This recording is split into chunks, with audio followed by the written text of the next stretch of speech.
ಜೈ ಶ್ರೀರಾಮ್, ನಮಸ್ಕಾರ ರೀ. Welcome back to my channel. ನಾನಿವತ್ತು ರವಾ ವಡಾನ ಮಾಡಾಕತ್ತೀನಿ ರೀ. ಇದು ಇತ್ತಿತ್ಲಾಗ ಭಾಳ ವೈರಲ್ ಆಗತೈತಿ. ನಾನಿಲ್ಲಿ 1 ಕಪ್ ಆಗುವಷ್ಟು ರವೆ ತೊಗೊಂಡೀನಿ. ಅದಕ್ಕೆ ಪ್ಯಾನ್ ಇಟ್ಟು 2 ಕಪ್ ಆಗುವಷ್ಟು ನೀರು ಹಾಕ್ಕೊಳ್ರಿ. 2 ಸ್ಪೂನ್ ಆಯಿಲ್ ಹಾಕ್ಕೊಳ್ರಿ.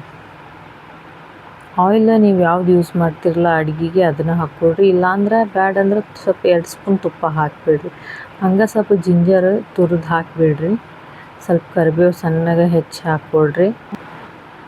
ನಾನಿಲ್ಲಿ ಮೆಣಸಿನ್ಕಾಯಿ ಜಾಸ್ತಿ ಹಾಕಿಲ್ಲ, ಖಾರ ಜಾಸ್ತಿ ಆಗಬಾರ್ದಂತೇಳಿ ಒಂದೇ ಮೆಣಸಿನ್ಕಾಯಿ ಸಣ್ಣಗೆ ಕಟ್ ಮಾಡಿ ಹಾಕೀನಿ.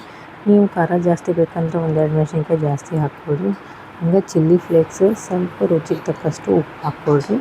ನೀರು ಕುದಿ ಬಂದಮೇಲೆ ರವಾನ ಅದ್ರ ಜೊತೆಗೆ ಹಾಕ್ಕೊತನ ಮಿಕ್ಸ್ ಮಾಡ್ಕೊಳ್ರಿ. ಅಂದ್ರೆ ಗಂಟಾಗಂಗಿಲ್ಲ. ಚಲೋತ್ತಂಗೆ 1-2 ನಿಮಿಷನ ಮಿಕ್ಸ್ ಮಾಡ್ಕೊತ ಇಡ್ರಿ. ಅದನ್ನು ಗ್ಯಾಸ್ ಲೋ ಫ್ಲೇಮ್ನೊಳಗೆ ಇರಲಿ.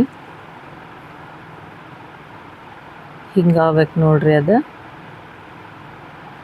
ಕ್ಲೋಸ್ ಮಾಡಿ 1-2 ನಿಮಿಷ ಬಿಟ್ಬಿಡ್ರಿ. ಇಲ್ಲೇ ನಾವು ಚಟ್ನಿಗೆ ರೆಡಿ ಮಾಡ್ಕೊಳ್ಳೋಣ. ಯಾಕಂದ್ರೆ ಅದು ಸ್ವಲ್ಪ ಆರ್ಬೇಕು ಇನ್ನೂ.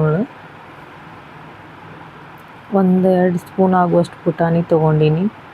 1/2 ಕಪ್ ಆಗುವಷ್ಟು ಕೊಬ್ಬರಿ, ಸ್ವಲ್ಪ ಹಸಿ ಮೆಣಸಿನ್ಕಾಯಿ ಪೇಸ್ಟ್.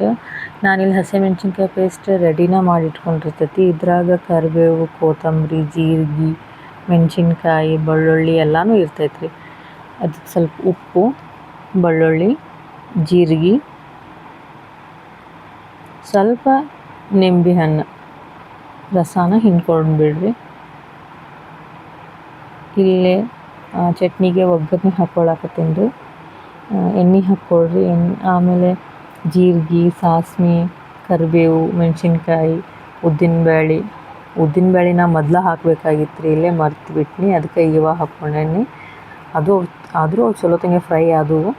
ಇದೆಲ್ಲ ಆರಿದ ಮೇಲೆ ಚಟ್ನಿ ಅದಕ್ಕೆ ಮಿಕ್ಸಿ ಮಾಡ್ಕೊಂಡಿರಲ್ರಿ, ಚಟ್ನಿ ಅದಕ್ಕೆ ಹಾಕಿ ಮಿಕ್ಸ್ ಮಾಡ್ಕೊಂಡು ಇಟ್ಕೊಂಡ್ಬಿಡ್ರಿ. ಚಟ್ನಿಯನ್ನು ರೆಡಿ ಆಯಿತು. ಇಲ್ಲಿ ಇದು ಸ್ವಲ್ಪ ಆರಿದ್ರೆ ಇನ್ನೂ ಬಿಸಿ ಐತ್ರಿ. ಇದು ಇನ್ನೂ ತಣ್ಣಗಾಗ್ಬೇಕು. ಇದು ಸ್ವಲ್ಪ ಬೆಚ್ಚಗಿರ್ಬೇಕು. ಆವಾಗ ಚಲೋತ್ತಂಗೆ ನಾದ್ಕೊಂಡ್ಬಿಡ್ರಿ. ಹಿಟ್ಟು ನಾದ್ಕೊತೀವಲ್ಲ ಹಂಗೆ ನಾದ್ಕೊಂಡು ವಡಾ ಶೇಪಿಗೆ ಮಾಡಿ ಇಟ್ಕೊಂಡ್ಬಿಡ್ರಿ. ಒಂದು ಕಡೆ ಎಣ್ಣೆ ಕಾಯ್ಸಕ್ಕಿಟ್ಟು ಎಣ್ಣೆ ಚಲೋತ್ತಂಗೆ ಕಾದ್ಮೇಲೆ ಸ್ಟವ್ನ ಮೀಡಿಯಮ್ ಫ್ಲೇಮ್ನಾಗ ಇಟ್ಟು ಎಲ್ಲವೂ ಚಲೋತ್ತಂಗೆ ಕರದ್ ಬಿಡ್ರಿ. ಅವು ಕ್ರಿಸ್ಪಿ ಆಗ್ಬೇಕು ನೋಡ್ರಿ. ಹಂಗೆ ಕರದ್ಕೊಂಡ್ಬಿಡ್ರಿ ಅವನ್ನ. ನಾನಿಲ್ಲಿ 1 ಕಪ್ ಆಗುವಷ್ಟು ರವೆ ತೊಗೊಂಡಿನಿ. ಅದಕ್ಕೆ 2 ಕಪ್ ಆಗುವಷ್ಟು ನೀರು ಹಾಕ್ಕೊಂಡೀನಿ. ಒಂದು ವೇಳೆ ನೀವು 2 ಕಪ್ ರವೆ ತೊಗೊಂಡ್ರೆ ಅದಕ್ಕೆ 4 ಕಪ್ ಆಗುವಷ್ಟು ನೀರು ಹಾಕಬೇಕು.